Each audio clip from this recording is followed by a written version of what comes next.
mentioning the fact that Kalista with the Hurricane was going to be able to land a double Infernal Drake, stack amount of damage onto what front line that GCU could muster in that game, and eUnited were able to come out ahead with their first victory of this best of 5. Yeah, the other thing worth noting too is that they really didn't use Infernal Dragons that well. When you're worried about a team comp getting a bunch, you have a Galio, a Renekton, a Sejuani, and a Trundle. So none of them are super like, oh my god, they have bonus AD or AP. It's usually not that scary, but like you heard them say, psychologically it's very hard to realize in the game, in that moment, we're behind a little bit, we can't fight anymore, we can't go for this dragon, and they didn't respect the power spikes quite enough that came in. So game 4, they're going to have to adapt. Going to see what they end up going with. Once again, looks like there's going to have a lot of tanks falling through, but the thing to keep your eye on is the Kalista this time. They've actually banned away the Tristana from the side of Goldcoin United, so this now leaves, do you ban the Zac? Do you give the Kalista over by banning the Zac? Do you ban the Kalista and give Santorin, the quintessential tank jungler in the Challenger Series, the super strong Zac pick that's been like 100% pick ban throughout the entire Challenger Series? There's a lot resting on the shoulders of eUnited. It will be the Zac ban coming through, and we highly expect the Kalista to go here to GC. You have to wonder about that Thresh ban that they keep throwing out there. While I understand it's a very strong champion, it's especially scary in Mad Life's hands. Is it more important than a Kalista pick? That's the big question mark here. And once again, no surprise, eUnited grabbed that one first. Gonna put that theory to the test. And eUnited may respond to taking the Maokai and the Cho'Gath again. They did that in game number 2. It was also the game they lost in 30 minutes, though, when they gave the Kalista pick over. And instead, it's going to be a Maokai and an Alistar locked in. So Zeyzal, well, he also had that in game number 2, and they lost that game. But we'll see if the Cho'Gath now falls into priority of Goldcoin United, if they're content just giving that one over to eUnited again.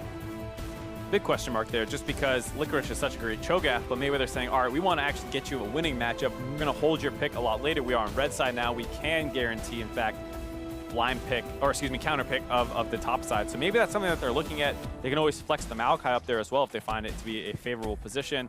Holding off on that Cho'Gath pick with eUnited not springing for it, doesn't look like Goldcoin United's going to either. No, so Santorin here will lock in the Sejuani, and we're going to see Mad Life Taric for a 4th game in a row. We already mentioned the impact that the Cosmic Radiance and Mad Life in general had in the previous game, making it difficult for eUnited to completely run through that matchup. But, his Taric play throughout the lane phase of games 1 and 2 has been very solid. His Cosmic Radiances have been huge teamfight turning factors, and we'll see him on yet again here in this series. Actually, has not played anything else whatsoever. So. And eUnited will grab that Galio with the last pick, making sure it does not get banned out in the second ban phase there. Also going to be able to ban out some of its worst matchups in the mid lane potentially. And like you were saying with the Taric, the funny thing as well is that the AoE heal becomes extremely useful in tank team comps because everyone's kind of stacked up on top of each other in a dog pile, and they're able to get an AoE heal on people with multiple resistances. It becomes a more effective HP heal. It's actually pretty tough to deal with, especially when they're invulnerable as well. And we see now the second ban phase coming through. Cassiopeia being banned out by eUnited, so they're going to be targeting down on the Fly's champion pool. As you mentioned, some of the matchups that GBM's Galio may struggle with. The Jarvan ban from GCU is going to be an interesting one, as they think that Maokai potentially is going to go into the jungle, so they're hampering down on some of the potential champion pool pickups here for Licorice, but the Gnar ban will come through, so we won't see Solo reprising his game 2 role on that top lane champion. Not at all. Cho'Gath is still available, so maybe even eUnited ends up taking it again. They grab their own 4-tank comp potentially. We'll have to see. Camille is the last ban that's going to be happening in this game.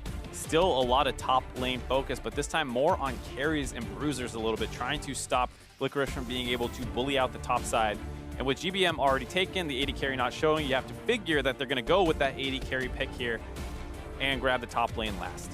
So that looks like they may be getting something utility-based for Deathly, and it will be Varus, something he's played to a full extent of games. He played it very much so in the spring split, has played a couple of games here in the summer, and it will be the pick he goes here in game number 4 against GCU. But they're going to be content to wind up picking up the Orianna for themselves, which they, once again, had in game number 2. But they're going to wind up swapping around the top lane matchup this time around. It looks like they might be the ones to take the Renekton away from Licorice and force him onto something different. I don't mind the Renekton pick just because it is a potential bully matchup. Switching to the Cho'Gath potentially. I actually like both of these. One, if you take the Cho'Gath away, it's just a really strong pick in general and one of Licorice's best champions. This guarantees that he can't grab that. I also didn't mind the idea of the Renekton just because generally speaking it's a bully matchup and it stops Licorice from having a big early game impact. But instead they go with the Cho'Gath, going for a little bit more frontline. being able to follow up on some potential CC that's going to be coming in from that Sejuani first. Maybe the Kalista throws somebody in, and then we do actually see that last pick Renekton. So the Renekton comes in here for eUnited. Licorice will have a little bit more damage out of his tanky top laner this time around. It'll be the first time we see Solo taking the Cho'Gath into the top lane in this entire best of 5 series. So Licorice may know the Cho'Gath versus Shen matchup very well from the Cho'Gath side. We'll see how he fares with his quote-unquote counter pick into the top lane Cho'Gath this time with the Renekton. We also see Dandy once again on a more utility-based jungler. The second time we're going to see him as a look on this Maokai. It's still a very kind of two-threat style composition from eUnited. Is going to wind up being the Varus and kind of the Renekton this time around, as GBM's Galio doesn't put out the most damage in the game. But you still kind of have that coming from the opposite side of Gold Coin United, where they basically just have their mid lane and their marksman of their own. See, I actually do like the Renekton pick into Cho'Gath a little bit. I don't know if I've seen this matchup yet, but you do have the sustain to match some of the sustain that comes in from Cho'Gath's passive, as well as just having decent wave clear, generally speaking, so you can maybe keep up with that as well. And one of the things about Cho'Gath is while he does deal a lot of damage, he is prone to ganks. We touched on it before about his lack of mobility, and usually you gank him when he's extended in the lane because he's pushing all the time. But with Renekton, you might actually be able to set up some dives onto him where, unless his Feral Scream or Rupture are really, really well placed, he might be a little susceptible. That said, eUnited top jungle don't have the most damage ever. Hey man, if you were saying before that Cho'Gath can get bullied around by a Shen at level 1, you can only expect the Renekton, who is a very early game lane-centric pick, to bully that Cho'Gath around. But it's going to be game number 4 of our Challenger Series Finals here. The last Challenger Series Finals we're ever going to see. Gold Coin United already ahead 2-1. They're looking to put a cap on it and end as 2-time reigning champions. eUnited, on the other hand, trying to prove to be the superior United team and take down the defending champs. I like this one as well because eUnited seem to have doubled down a little bit on that GBM all-tank strategy once again with 4 of them. Definitely not being able to grab the Kalista this time around, ends up on the Varus, which really does alter the comp a whole lot because, one, the Kalista is great at throwing a tank in. It's another engage tool. Yes, Varus has that kind of as well with his ultimate, but he doesn't get involved in the fight quite as easily. Kalista can kind of hop forward, and as long as there's no threat on her, wail away on tanks. And while Varus can go for a similar Blade of the Rune King Hurricane build potentially, he's just a little bit more fragile in the sense that he's easier to jump onto and he can't get involved quite as easily. He can't set up those Ren stacks. He do have his W, which you can build up 3 procs and then get a big percent health damage done, but it just doesn't work quite as well as Kalista, as well as not being as aggressive in the laning phase. He doesn't have the same objective control coming out from those Ren stacks either, which is something that eUnited definitely took full control of in the last game, taking 2 Infernal Drakes and a Baron buff for themselves before closing out game number 3 to put themselves here into game number 4. But Santorin back on the Sejuani. We saw him using that to great effect. Dandy took that one away from him in game number 3, but now he's back on something a little bit more comfortable to himself. And of course, we have the bully lane on the bottom side here. Rikara and Madlife go with the Kalista and the Taric pickup. It's worked wonders for them in the previous 2 games, and although they haven't necessarily utilized Rikara as the way to play around, you mentioned the strength that the Kalista brought to the composition from eUnited has been what GCU's been using it for as well. Throw the Taric into the fight, and then wind up shielding the front line and the back line at the same time. The other thing is that the Alistar pick not particularly strong in lane, so it looks like eUnited is kind of hoping for one of those slower laning phases that we had been seeing down the bot side the first 2 games. Last game was the first time that Kalista pick really managed to get off the ground and start snowballing pretty hard. So maybe they're thinking, no, the Kalista pick's scary, of course, but we'll just survive it early on, and then our 4 tank team comp will be able to dive onto GCU again. This time around, we do see that Zazel has opted for the Relic Shield start onto his Alistar. I don't know if he went for the coin in the last game, but we've seen Madlife being coin Taric pretty much every single game so far. He puts a ward in the jungle to spot out if Dandy's going to be doing his blue buff. An Arcane Smash out of the brush will reveal that Dandy, yes indeed, is on the bottom side of the map here, whereas Santorin still on his, moving from his own top side to the bottom side. He went from blue buff to red buff, whereas the opposite side there for Dandy from red buff to blue buff. Once again, Dandy a little bit ahead though. Gonna start clearing up to the top side, potentially. He's on his wolves. We'll see where he goes. This is one of those games where it can be a little bit difficult to find things down around that bot side, though we do have Alistar with great setup. Rikara might be able to dodge out on some of that, and Taric is obviously a pretty tanky guy, so hard to burst down too easily. Top side is where there's a lot of setup. It's a long extended lane. So we might see more action around there. And so far in this best of 5, we've seen a lot of action being set up on that top side of the map. It's actually now Zeyzal's going to headbutt Mad Light back in under the tower. The Ignite is there as well. It's an aggressive summoner spell choice. The flash away from Mad Light now kind of leaves Rakara in the dust. There's even a teleport coming in here from Licorice just to cut off the escapes. They're going to get first blood over to Dandy. And for the second game in a row, GCU's bot lane gets way too aggressive this time around. They still are down the extra teleport advantage. So once again, even if Dandy was not in range to come down and collapse on that, which one, they knew he was there because they dropped a ward, you still have to worry about the teleport coming in, and they get a little too aggressive. Well played by Zeyzal to get the knockback onto Mad Life underneath the turret while Deathly was stunned up. Very tricky overall as Mad Life had overextended trying to get that stun onto him. A little bit dicey, but no Ignite came through, so Deathly is able to stay relatively healthy through the heal. Dandy collapses onto Rakara. He's in trouble, and he's going to go down. There's actually GBM that teleports into the fray. They're trying to land a Justice Punch to connect another kill onto Mad Life, but it will just be one and done on the bottom side of the map. First Blood, once again, going in favor of Dandy. So on the Maokai pickup now, as you mentioned, a very interesting play for the side of Gold Coin United, trying to, still force around that bottom side when they knew that eUnited was around there, but we'll see if there's any sort of response coming out now on the top side as Dandy's skyrocketing himself up to that side of the map, and Santorin is kind of just following in tow. I like what Dandy's done, though, in terms of just dropping some deep wards and getting vision control for Licorice. You see one of the things we're talking about with the Renekton able to actually push in that Cho'Gath pick in the top side, something a lot of people can struggle with, as well as having the sustain to not have to worry about kind of that AoE harass that comes in. And you don't necessarily need to dive it. We were talking about how that's pretty tanky Cho'Gath, and you don't necessarily have the most damage to burst him out if he's close to full health. So instead, you just get vision control, buy room for Licorice to continue pressuring up aggressively around the top side, and you're ready to start potentially snowballing now. Sixes will be coming in pretty soon, and then you have great dive set up around this bot lane, and the fact that the Ballista got too aggressive now may end up falling behind.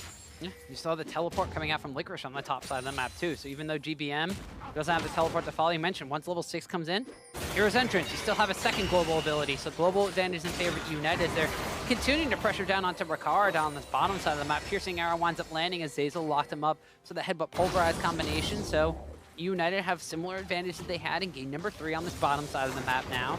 So now Gold Coin United are gonna have to be a little bit more hard-pressed to try to make something happen out of this mid lane matchup. Fly on the Orianna in game number 2 came up pretty huge, especially in the later stages of the game, but we'll see if he's able to contain GBM, who's already fainting down to the bottom side of the map. Now he's level 6. Dandy's coming in as well. Flash away from Makar. The Hero's Entrance won't land on anybody, but Mad Life now stuck underneath his own tower. They are going to want it going forward and locking down onto him. The tower's being tanked up by Dandy. It's switched over to Zeyzal, though. The Ren stacks are there to land a slow. A flash away from the command shock. I mean, GCU cannot capitalize on that. A little bit of a risky dive there by eUnited, very telegraphed, and you saw GCU doing their best to get in range as well to try and defend that one, but they're just a little bit too slow. Too many summoners still available for eUnited, able to flash out of that ultimate from Fly. And there we go, that dive. Very telegraphed at 6. Everyone knew it was coming. They just couldn't get down there quite in time. So eUnited playing this one, it's not necessarily pretty textbook, but pretty straightforward and getting advantages in the areas of the map that they had started to do early on. And you see Rakara still with that flash, able to pull himself far enough away that the ultimate from GBM did not finish him off. He tries to get back underneath, tries to get in range with the heal to try and save Mad Life, not able to do that. Zeyzal kites it out, Ren's to slow down Zeyzal, so hoping that Fly can get in range for the ultimate, but so many summoners still available after that dive and First Blood down there that they just double flash away, get away with the kill free. Not as bad as it could have gone. They might have gotten double kill, lost their turret, something like that. So good response out of GCU to keep it to just 1 death. But there's no reason eUnited can't go down and just keep forcing these plays available as soon as that ultimate and teleport comes back up for GBM. This is solid practice play coming out from eUnited. And these are the game plans that they wanted to execute in game number 1, but weren't able to, and just never really got the traction to even start concocting in game number 2. So now it's going to be Gold Coin United hard pressed on the bottom side of the map. So Rakara came into this one as the leading KDA player in the North American Challenger Series. Definitely was the one that was shortly behind him. I think it was like an 8-point-something KDA compared to a 6.1. Definitely now is 1-0-1 in this game, whereas Rakara is 0-1-0. So poor stats. But definitely, once again, has the advantages now. And, he doesn't have the same easy engage as the Callista did by throwing in, a very tanky Trundle, but he does wind up having that Chain of Corruption. He's level 6 now compared to Callista's level 5. They could be looking for something else on this bottom side of the map. Absolutely. It's one of those things that once you start falling behind, it gets worse and worse. Kallistas love to play from ahead where they can keep pushing people in, harass out, and set up potential plays. But once Kalista ends up on the back foot and behind on the game, she becomes very, very weak for the most part. Even though that 2-item power spike is very powerful against tanks, if it's delayed at all, she quickly becomes, you know, kind of surpassed by a lot of other AD carries. You see now that bottom side of the map is in favor of eUnited. However, the Dragon spawn is not. This is the Cloud Drake coming up. So it's not going to be this is going to be the first time we don't see an Infernal Drake as the first Drake on the map. So we'll see if that kind of changes the perception of where these teams really want to focus or how they wind up focusing on this map. Zeyzal's going to pop a control ward on this tri-brush. We'll disable the ward outside of the brush, and pings go down from the side of GCU. They know that a dive may be coming, so Santorin is already on that bottom side of the map. This is one of those situations where, as GCU, you probably want to swap your bot lane out of here and trade turrets, just because it feels like a dive is ever imminent down the bot side, and you don't need to contest that dragon. The one problem with that is the fact that you're down pressure in both your top and bot lane, so it's very hard to find an opportunity to push a wave in and set up that transition up to the top side. Yeah, we were talking about the top lane matchup of this Renekton going toe-to-toe against the Cho'Gath, and Licorice, you know, he opted into this matchup, and he was the one that was kind of, you were saying, one of the better Cho'Gaths in North America, so he should know the matchup inside and out from both sides. Already, huge CS advantages over solo in that top lane matchup, despite there being not a lot of jungle pressure, just a couple of wards to keep him safe. If you're able to win the 1v1, Jungler doesn't need to sway that matchup, just needs to keep it as it is, and that's exactly what Dandy identified and did. And like we're saying, it feels like GCU's hands are tied a lot right now. GBM's able to just keep pushing in the mid wave and roaming, is down CS once again.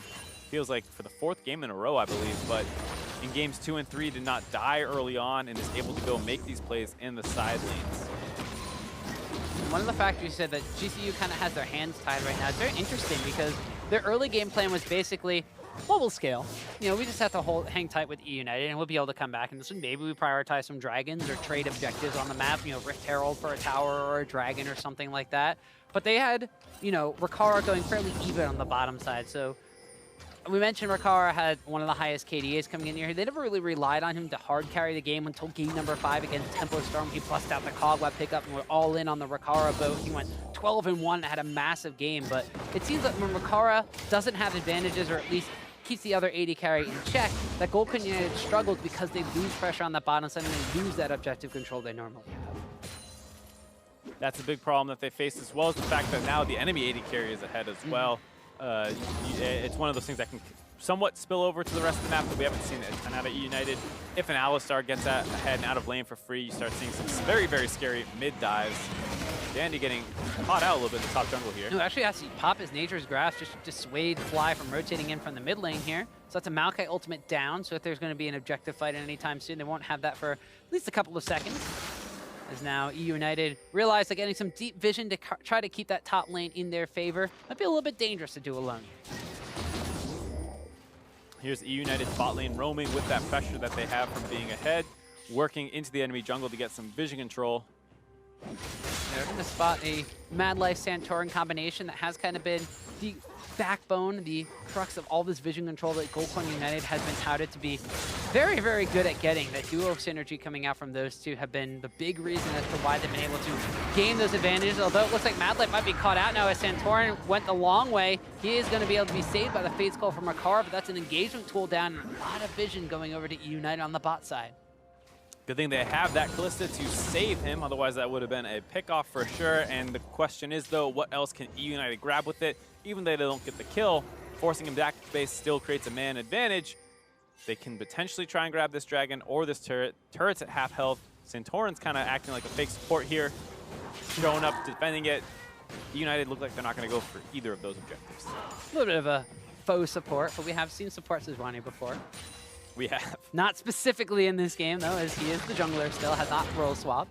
But Goldcoin United, I mean, they're still content. You know, their plan so far coming into this series has kind of been contain GBM in the mid lane, scale up into the later game. We have superior team fight. We have the ability to communicate better, and we will be content. We'll be confident in taking eUnited into these late game team fight series. Though they've still been able to contain GBM. He's only really been able to get a kill off of a 4-man dive on the bottom side of the map.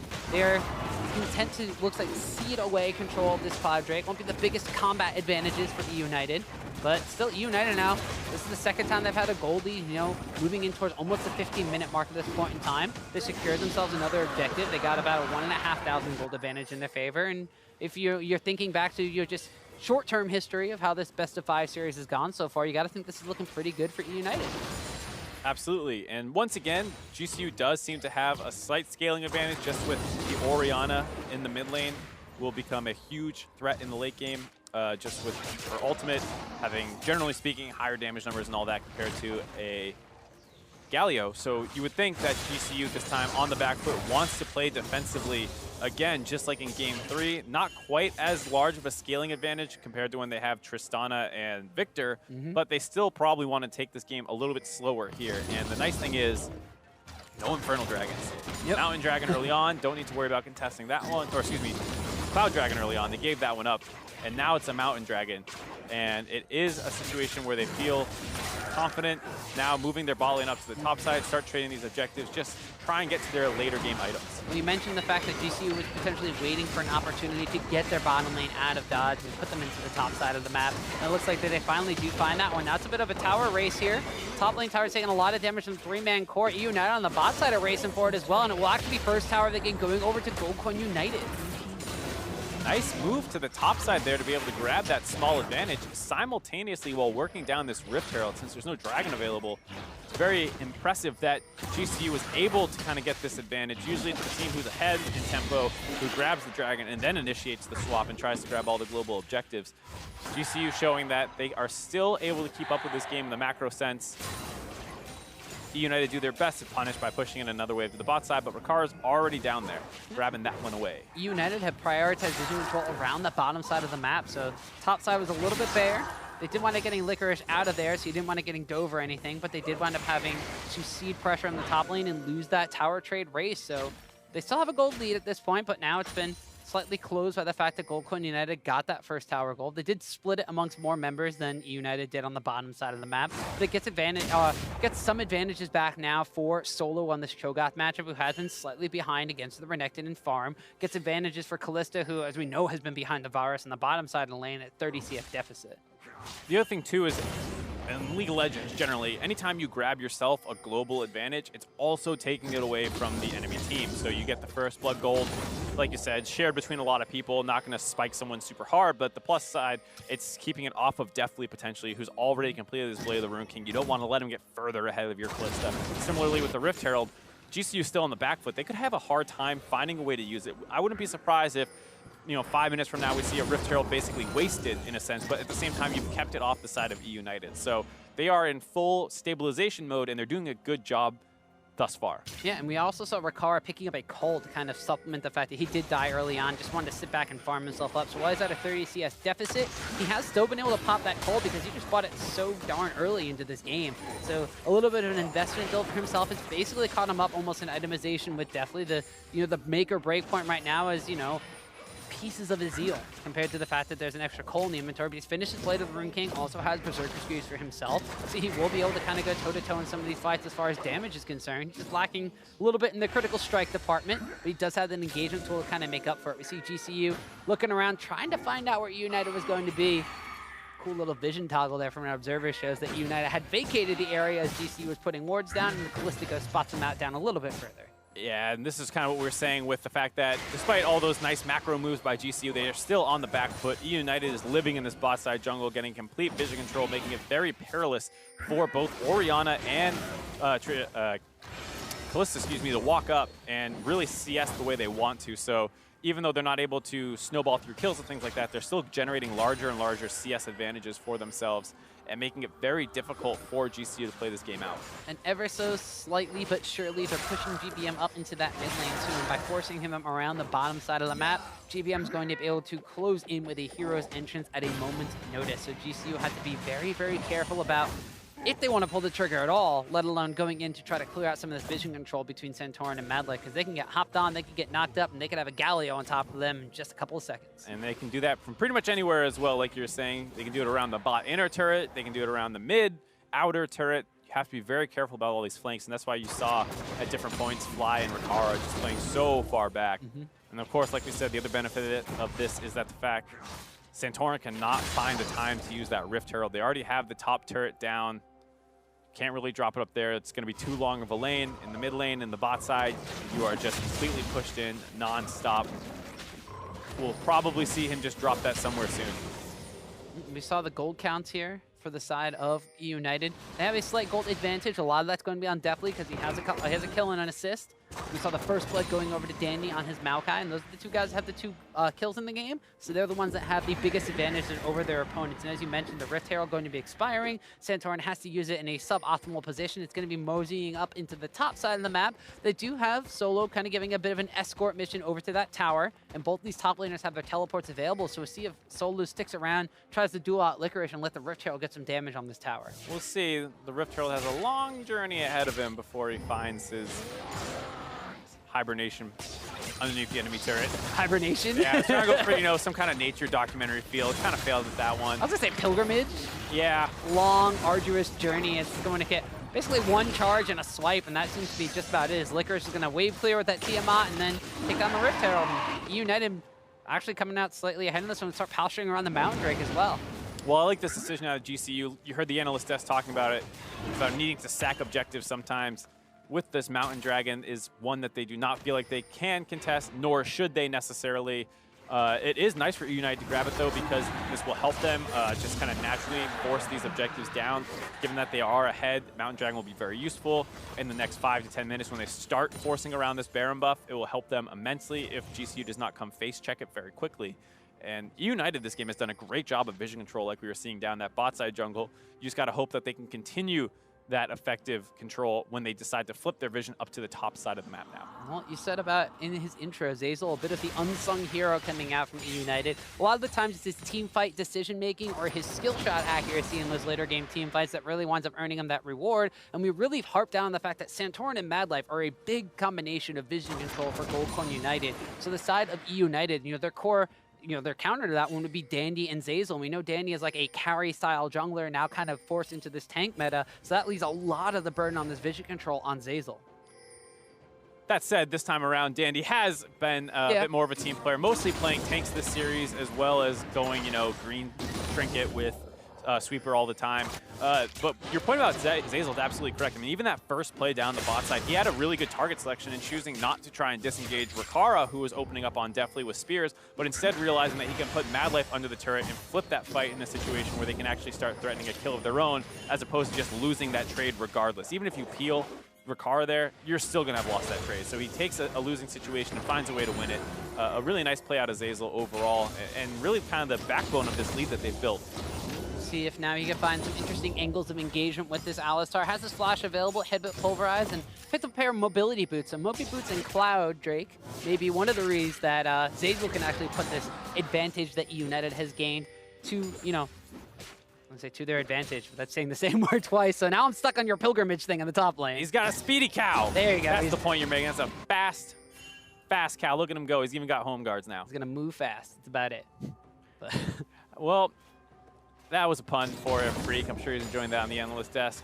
So now we got to see what they can do around the top side. So you see that they've positioned Varus up into the top lane after being down the bot side the entire time. Top laners are now down there because the big objective is that Baron buff. And they don't have a great team comp for doing it on the side of eUnited. They do have the Blade of the Rune King, which adds some nice damage, but obviously someone where it just has an Alistar, a Galio, and a Maokai will not be really burning that down that quickly. So GCU can play it a little bit slower. They do have the Mountain Dragon to worry about, but just a single one of them won't substantially change the time it takes to take it down. So eUnited trying to pressure on this top side. Now we'll see Zeyzal and Dandy seeing if they can transition that bottom lane vision control that they've kind of had a vice grip on over into the top side of the map. Of course, pressuring down on that top lane outer tower. It's only one tower apiece, though, and only 2 kills have gone down. So both these teams taking this game slowly but surely. If you're Goldcorn United, this is match point for you to become 2-time Challenger Series champions. If you're eUnited, you don't want to blow that here, and you want to try to force a deciding game 5. Is Zeyzal going to get stunned up? Just decides to walk away. Says that control ward's not worth dying. Not worth risking their life for. Good job by GCU contesting this vision, not rolling over and completely giving it up. very smart out of GCU overall, because when they was down the bot side and eUnited was being very aggressive with the vision control, GCU was playing it a lot slower. They don't want to risk a pick off when there's no real objective up on that side of the map. And then, of course, you can just back off some CS and give a little bit of that up to avoid giving up the big play. Now that it's around the Baron buff, they are being a lot more aggressive in their defense.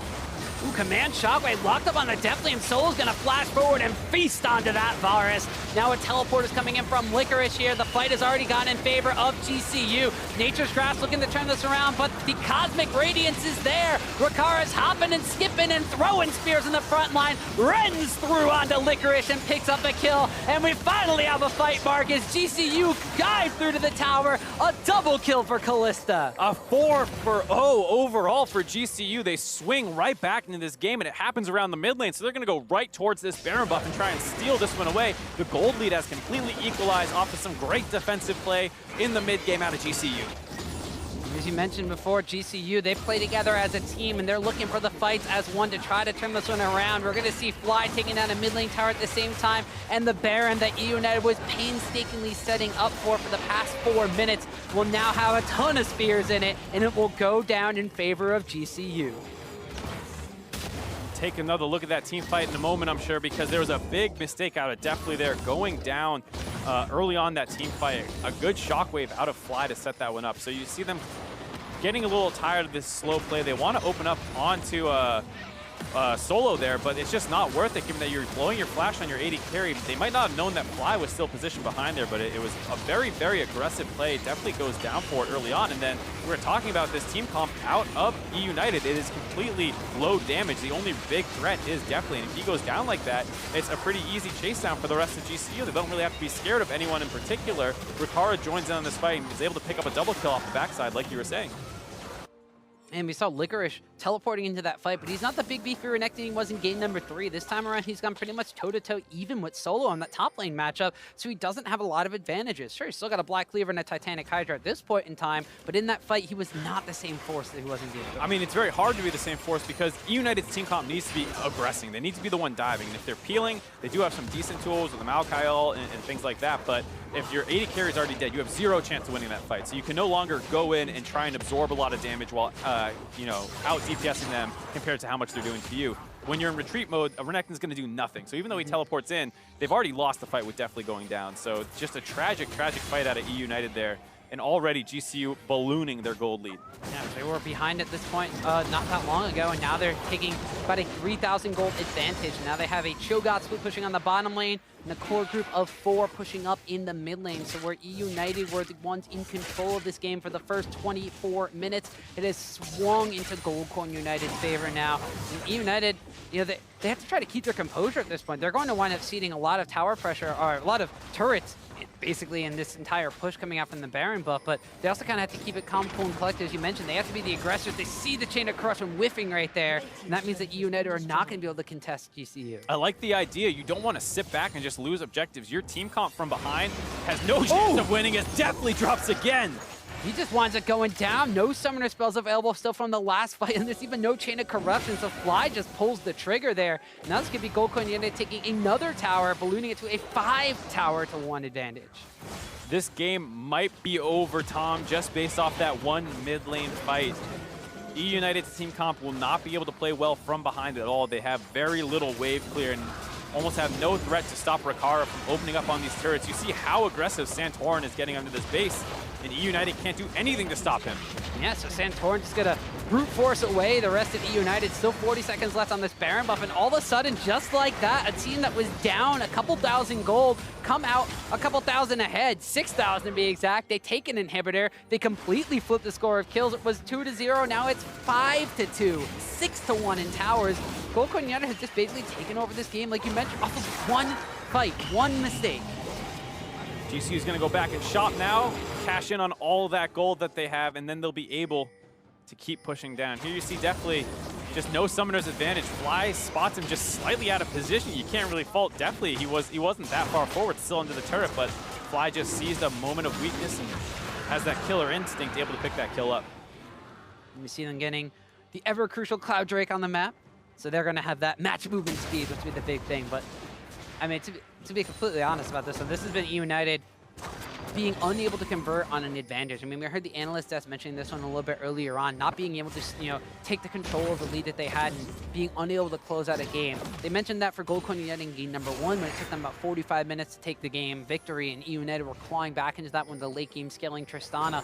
eUnited don't have the same kind of fallback insurance plan in this game. The Varus, not necessarily the same scaling power as the Tristana. They don't have a Cho'Gath in the top lane. They have Licorice, who will fall off as a Renekton. And now they're contested the fact that Gold Coin United, off the back of that 4,800 gold Baron power play, only have one outer tower remaining on the map to force down. They don't even have good tools for necessarily catching GCU out and insta-giving them, because you have the Orianna shield, you have this Taric ultimate, and so kind of what happened in that one game where you can try and blow Fly up if you get a nice punt back with Zeyzal's headbutt, but if you don't kill him in 2.5 seconds, there's gonna be that Taric ultimate coming in to protect him. Gold Coin United now look what they might have found as Zeyzal in his own jungle, trying to clear some vision, has to force the flash away as well, so that's going to be a big engagement tool from eUnited. Down on top of that, the flash Alistar engaged, not available. One tool taken away from eUnited's playbook.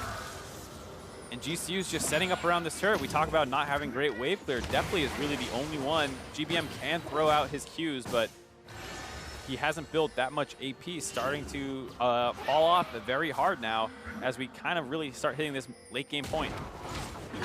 See GBM trying to catch on to Solo. He's going to rupture himself out of that Justice Punch. Solo being locked down on here. Has to blast away here. He's going to want to get in the feast down. Another Rupture lands. Cosmic Radiance is there in time. Hero's Engine trying to go on to Licorice. And the good command Shockwave blocks him up. That's going to be multiple kills going down in favor of GCU. Rakora runs through another as it's a double kill picked up for Fly. Santorin zoning Dandy away from his own base. And that could be just about it, Mark. Gold Coin United, just 2 fights is all it takes. Is now they're going to try to just go for the ace before they go for the base. And well, they're going for it at the same exact time. Danny's got so many spears in him that he's going to fall. GCU, it's history repeating itself, Mark. 3-1 over eUnited in the finals. Off the back of some huge shockwaves out of Fly's Orianna, they're able to find their way back into this game despite an early game deficit. Great defensive play out of the team overall. And once again, crowned champions of the NA Challenger Series.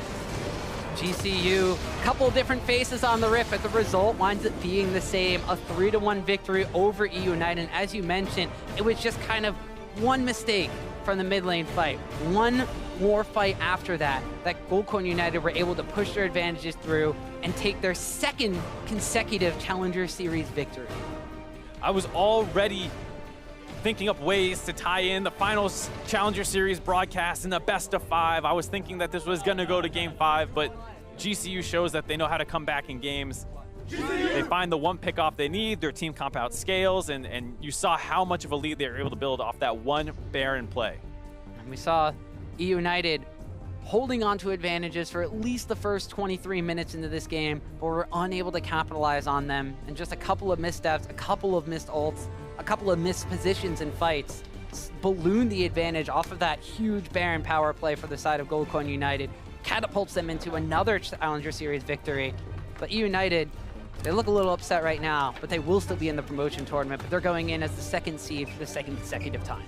Can't feel good for this team. A lot of it returning, especially the NA rookies. All of them have been here before. Gonna have to try their best to learn from this experience, and like you said, bring it into the promotion tournament. Fly had a great series overall. One of the big guys for GCU who were able to turn that one around. You see Mad Life grabbing the trophy already. This one's mine. 2nd one for him, actually. Yeah, 2nd Challenger Series trophy. Santorin's got plenty of Challenger Series trophies for himself as well. Yeah, he's pretty happy about it. All of them getting a turn with the trophy. And Rakara getting his hands on it for the first time. He was with the roster previously, but it was Mash who was taking part in these games. So gotta feel good for him grabbing his first one. Fly as well, like we were saying, had a great series overall. And he had some big shoes to fill as Phoenix was kind of the, we mentioned mid lane was the biggest lane of influence in the spring finals, and it came around again. That mid lane kind of made or broke the matchup this time around, and Fly had big shoes to fill for Phoenix. He stepped up and did so in a couple of interesting ways. I mean, he had the Victor pickup. He played Orianna twice. There was one more game that I'm blanking on, the Cassiopeia game he ran away with in game number 1. So definitely coming in, filling in the shoes of Phoenix and doing it quite well. Yeah, I think it was especially funny in game one when we were talking about the differences in the play styles. Instantly, he wins a 1v2. It's the kind of thing that just kind of makes you put your foot in your mouth right away. But like you said, yeah, great performance out of him. Santorin as well, I think, while not necessarily the flashiest series, did a really good job of controlling the first 2 games. Game 3 did get out of hand just based off their decision to fight some objectives. But here in game 4, again, combining to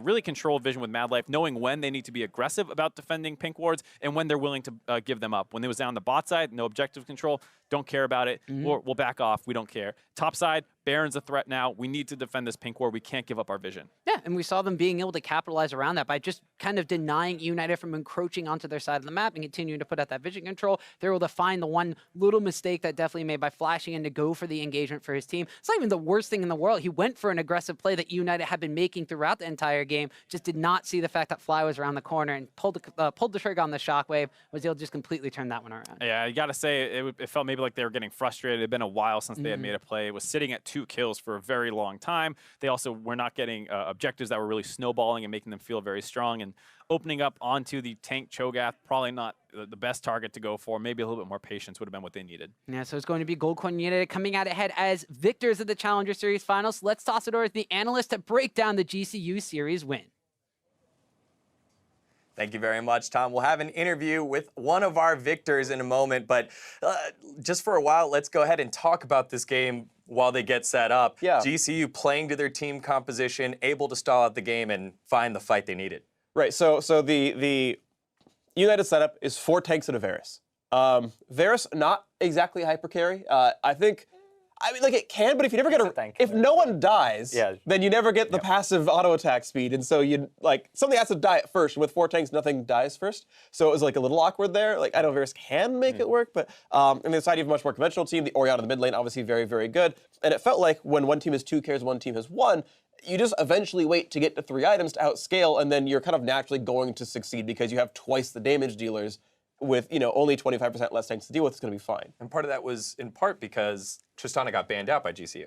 Tristana got banned out, and then overall the comps from both the teams, if you look at GCU, every comp they had felt so easy to play. Right? You just press R, or you just team fight. That's it. That just you Thanks, scale. Yes. Thanks, Tarek. Tarek is, by the way, broken. Just why don't you play it or ban it, whatever. But yeah, they had these comps that were just so easy to play out.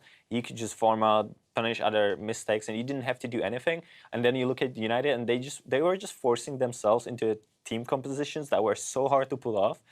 And basically every comp they had needed to get ahead in order to win versus GCU.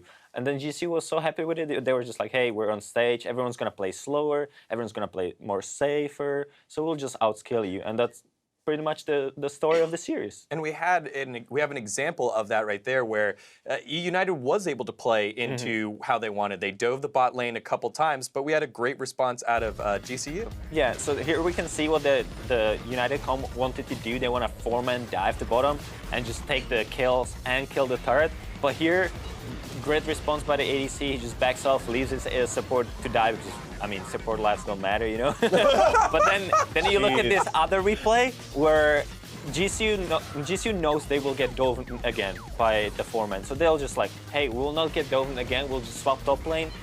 United didn't expect it at all, and GCU managed to get the first start even. So they avoided 4-manning bot lane, and they took the first start.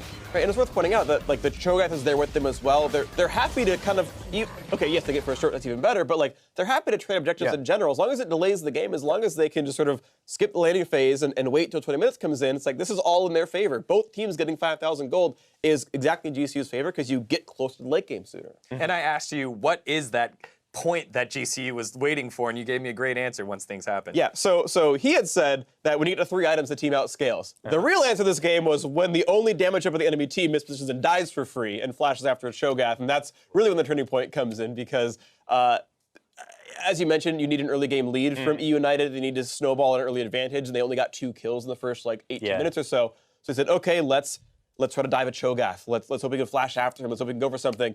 And definitely ends up just flashing onto an Orianna ball. It's like, well, when that happens, you just die, and then it's 4 tanks versus any team comp is always going to be a loss. And I respect the decision, though. It was really bad in that scenario, but definitely you know, like when player does decision like this, you can know it tells you how much they understand the game. Definitely understood that if nothing happens, the game is lost. Yeah. And it takes a lot of courage to just pull out some play like this, because you lose anyway, right? So you might as well try some big play and make the play that will win you the game. The point is that you don't flash on Choga. If he would flash on the carries, it would be much better. But then again, he understood what he had to do. He didn't pull it correctly, but he at least had the courage to do it. That's right, and we have that replay at 23:30. Definitely looking like he wanted to make the big-time play. Shockwave coming in, and Fly just going big here. I mean, the major issue is actually, I'm pretty sure Oriana was on screen in vision when he went for the flash, and that's actually the mistake. As you mentioned, yes, the idea of going for desperation is fine, but the execution is certainly relevant, and I don't believe Ori was a surprise. If he actually was in Fog of War, then I can't blame him, but if you did see Oriana, you certainly don't flash with a Shockwave in sight, and we saw actually with that flash being down, a second kill came in later on that ended up closing the game out, and again, you're the only damage dealer on that team, and I honestly want to give some flack to eUnited for, I think, repeatedly drafting lower damage team comps in a tank meta. I'm going to spitball a random thing here. I think Darius actually should be able to come back. When you're seeing Cho'Gath, and it's like, I'm picking a random team that can show up. Very good. I was talking about Black Hero users and Gnar. No. I think Darius legitimately, if you're going to play 3 tank teams, Darius loves that. He does a % max health heal for a bunch of slow moving targets, and then eventually true damage 1,000. Like, this literally works for Darius. Like, these are actually his ideal targets, are actual juggernauts who can lifesteal tank and actually kill the things off. So I think we actually may even see Darius come back as a result in things like this. But I think one of the big things that we need to touch on is not the fact that eUnited let this one get away, but that GCU continued to go back to what they needed to. They found the way to stall out. They found the way to get bigger, get the items that they needed, and then capitalize in those correct moments. Yeah. So back to the Darius. Yeah. I've already seen it, and it's good. He agrees! We're in there! We got the EU seal of approval. Yeah, but then again, when we look at the both teams, GCU is just such a better team, and I'm not sure if it's the practice they had or if it's the 5 games they played on stage before. But like, we have to say this to United: you cannot draft the same composition all the time and have the same win condition every game.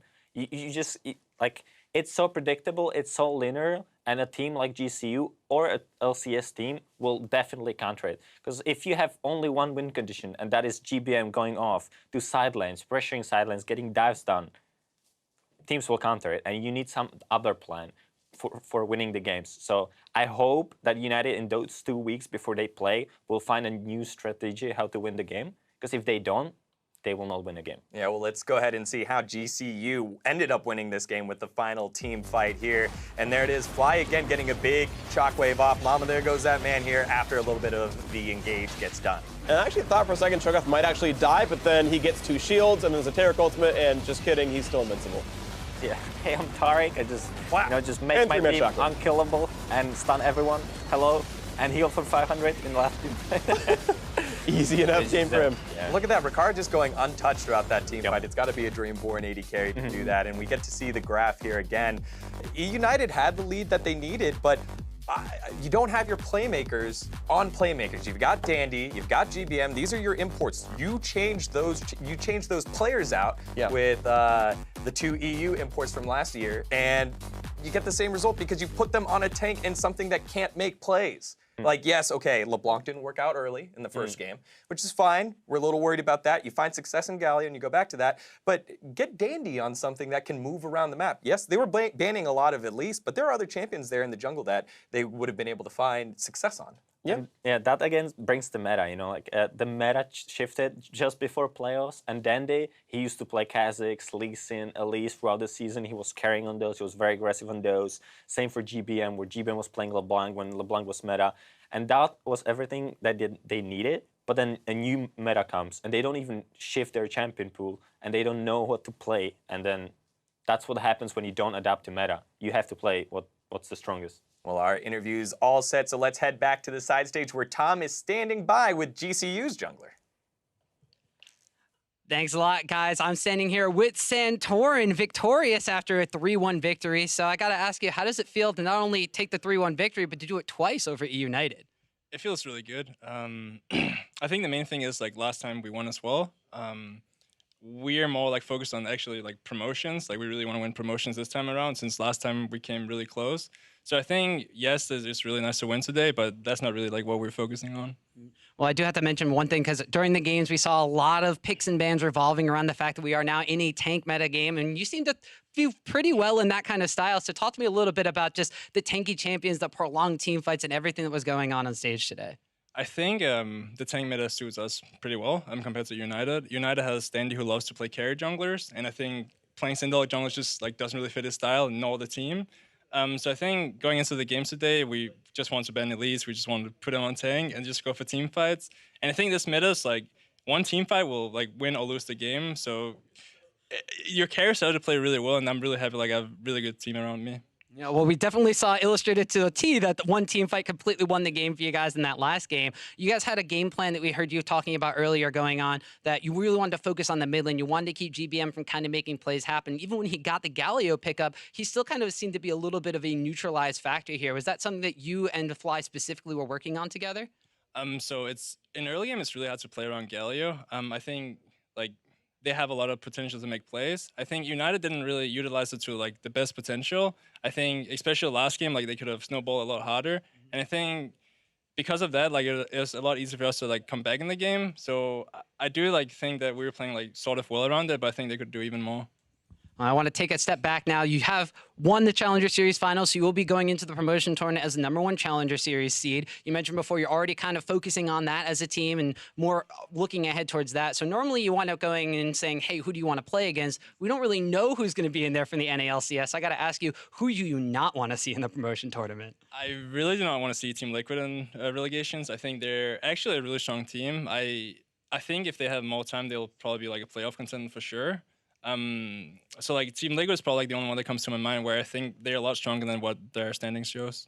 All right, well, you heard it from Santorin first. He's afraid of Team Liquid, but there's still plenty of time left in the North American Challenge, North American LCS to see who gets in the promotion tournament. So I want to say congratulations and thank you for the interview and good luck in the promotion tournament. Thank you. All right, guys, take it back on the analyst desk. All right. Well, afraid of Liquid, paid by Steve. Thanks, Tom. Thanks. Great cast on the day. And we got to see Santorin in that interview there say that the tank meta suited him pretty well. You seem to agree there, he was Freeze. very comfortable on these champions. He played them even before Cinder got buffed. So when Cinder got buffed, you knew that it's Santorin's meta and it's Santorin's time to shine. And he did. He played he was performing very well, consistent. He didn't do any mistakes that would cost them the game. And he was very solid CC tank that you need to have from a jungler. How about you yourself? Thoughts on Santorin there, Freak? Yeah, I mean, Santorin was all around very solid. I mean, as you mentioned, kind of the whole team was kind of playing better and making good choices. So I think they deserve the win. All right, well, everyone stepped up on the Rift today for the championship final, but one player stood above the rest to earn our award for player of the series, and today that was Fly. Fly was smoother than Jiffy. That dude was all over the place and stepped up with the big challenge in the mid lane against GBM. We hyped up how strong GBM has been throughout the series, and he's continually getting stopped here by Fly. I mean, and Fly, I think, definitely played the series well. He played 4 teamfight mages, Cassiopeia, Orianna. A Victor lost, but not really his fault so much to be said. I thought he was a very, very solid player overall, and, you know, I think he had adapted well. A lot of great games, and, you know, just very much happy with how he performed. Yeah, pretty much. All right, so there it is. You can just see those numbers on the graphs there. A huge reason for that victory. Golcon United have claimed victory and the title of Challenger Summer Champion, but neither team is finished just yet. Following the conclusion of the LCS Summer Split, both GCU and eUnited will get another shot to take down the bottom teams in the LCS in a double elimination bracket, August 11th to 13th. But those LCS teams aren't locked in yet, and we'll get to see some of the potentials fight their way out with the return of the NALCS tomorrow night. In our first match, Phoenix 1 will look to climb out of last place against Echo Fox, and then Team Liquid will try and defend themselves from the onslaught of first place Immortals. Thoughts on that, guys?